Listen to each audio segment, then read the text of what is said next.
Good morning, you beautiful people. I hope you guys are having a wonderful day today. Today, I want to share some tips that I have found in my years of Call of Duty experience that will make you a better Call of Duty player. It's a very simple tip, but it's a very difficult tip to actually follow through with, and that is use a variety of different weapons. I know, it's that stinking simple, but it has helped me out tremendously. A little bit of history here. I started really trying to be good at Call of Duty in Modern Warfare 3. What a terrible game to try to start being good in, am I right? But I had casually played Modern Warfare 2 and Black Ops, like I said, pretty casually up until that point. So I was familiar with the dynamics of a first-person shooter and, more importantly, Call of Duty.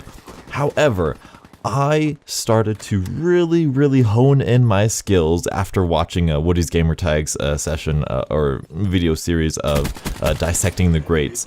And somewhere in his videos, he said that you should use every single weapon to some extent, and that will give you the abilities and skills in order to be successful with good weapons. And it makes a lot of sense if you really kind of meditate on it and think about it. Fast forwarding to Call of Duty Ghosts, there was a challenge. I have no idea what I'm doing challenge. That's what it was called. You had dual akimbo 44 magnums with ACOG sights. Now this was important because, and Drifter did a really good video about this, because the 44 magnum strength was in your ability to aim. It was a really high-powered, low rate of fire weapon. It was a high-risk, high-reward. When you dual-wielded them, it took away that. It took away the skill involved in making them good guns, so you, by default, had bad guns. Not only that, but you had the ACOG sight on both of them, which meant that you were wasting attachments, you were wasting perk points, which means you didn't have perk points to spend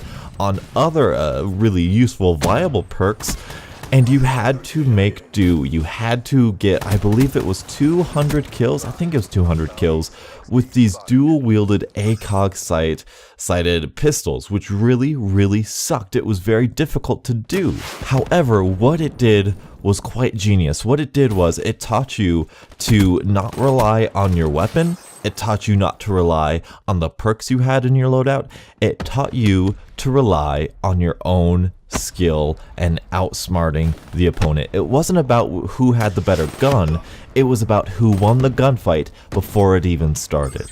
And that is also a good measure of a good Call of Duty. If you are able to do that, if you're able to go around with a bad gun and with no perks on, and you're still able to be successful, that's a good Call of Duty in my opinion. Call of Duty Ghost, amplify, focus, maybe not so much there, but that's a different topic for a different day.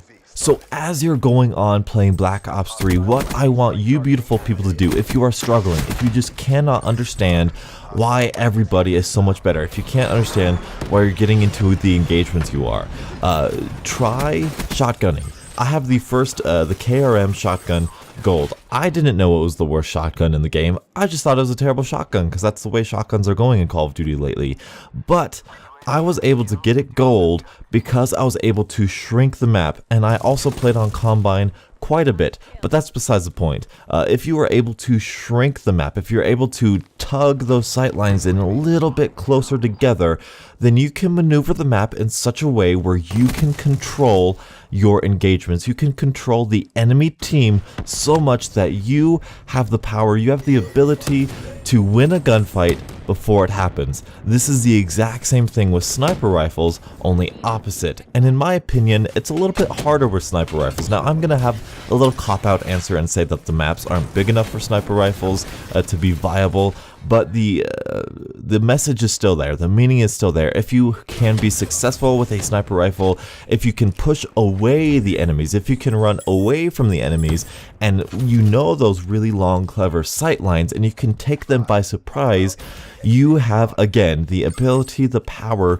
to control the enemy team and then control when your engagements are and control who wins the gunfights from then on. So when you go back to your very powerful Man of War or ARC 47 or AK 47, then you have a better ability to actually control your engagements and at what distance that you are effective in.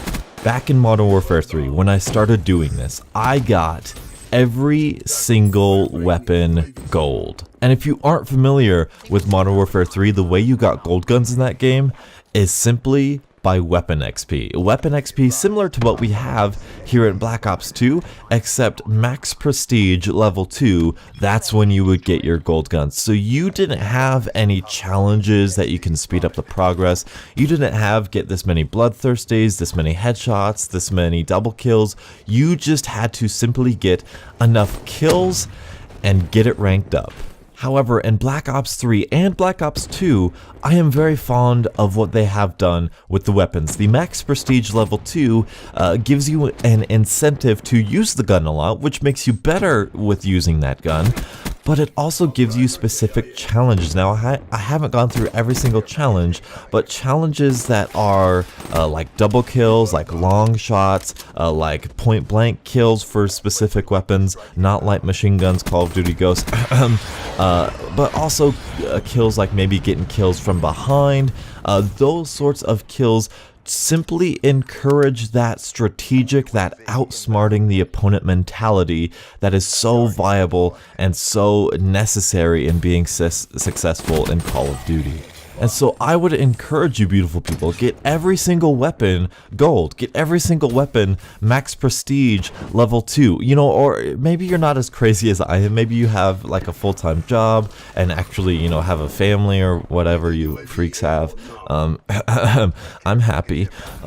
Just maybe one prestige, get every weapon max level and get all of the headshot challenges done, maybe get all of the regular challenges done, maybe get the special camos for a weapon that you never think you could, maybe get a sniper rifle gold, you know, challenge yourself and really just push yourself a little bit more. And I guarantee you, when you return to your normal go-to custom class, you'll be miles better than you were before. Of course, some of you are already beasts, so really I don't need to tell you this, but anyway, that is my little tip for you beautiful people. That's something that I have found.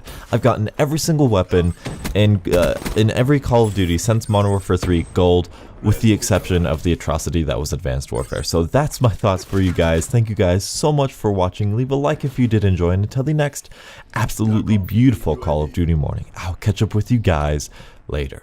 And as always, have a great day. Hostiles have destroyed your UAV. Hostile UAV spotted.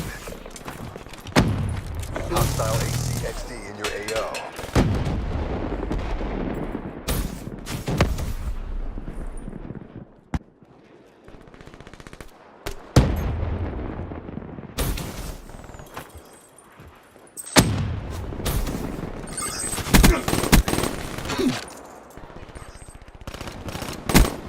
You're winning this fight.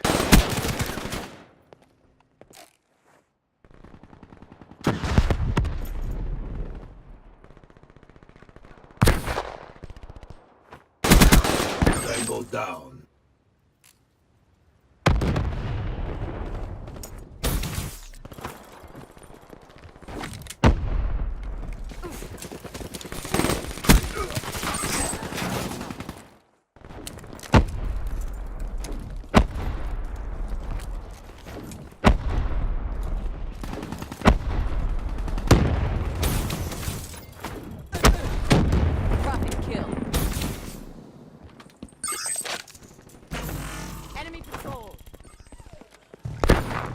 Be advised, hostile UAV incoming. Be advised, hostile HCXD spotted. Set up. Down.